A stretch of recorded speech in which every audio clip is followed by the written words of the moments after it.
Friends, నేను ఒక్కసారి సీతాఫలకాయ తిన్నానా, నా కోసం మా నాన్న మా తాతయ్య ఇన్ని సీతాఫలకాయలు తీసుకొచ్చారు. ఇవన్నీ తినాలంటే కనీసం సంవత్సరం టైం పట్టద్దుగా. సరేలే, వాళ్ళ కోసం ఒక లైక్ చేయండి. ఇంకా తర్వాత నాకు హెల్త్ బాగాలేదా, వీళ్ళని అస్సలు బయటకు తీసుకెళ్ళట్లేదు. ఇలా కాదని చెప్పి తిండి మానేసా. సచ్చినట్టు వాళ్ళు నన్ను బయటకు తీసుకెళ్లారు.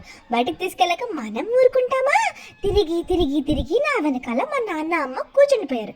మనం మాత్రం తగ్గేదేలే, ఎంత కావాలో అంత ఆడేసుకున్నాను. ఇంకా బయటకు వచ్చాక వాళ్ళు మాత్రం జ్యూస్లని మిల్క్ షేక్లని తాగుతున్నారు.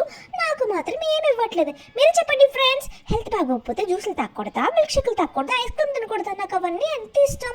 సర్లే, ఇంటికి తీసుకొచ్చేసారు. నేనైతే కార్ దగ్గర అని చెప్పి కాసేపు ఏడిపించాను. వెంటనే తీసుకొచ్చేస్తే ఎలాగా, ఇంకొంచెం సేపు తిప్పాలి కదా, అప్పటికి 9 అయిపోయింది. సర్లే, వీళ్ళు బిగ్ బాస్ వచ్చేస్తుంది, బిగ్ బాస్ అంటే పిచ్చి కదా వీళ్ళకి, అందరూ వీకెండ్ ఎపిసోడ్ చూసేస్తారని చెప్పేసి నేనైతే ఇంటికి వచ్చేసాను. ఈ రోజుకి ఇంతే ఫ్రెండ్స్, మళ్ళీ రేపు కలిసి వాళ్ళని టార్చర్ చేద్దాం. బాయ్.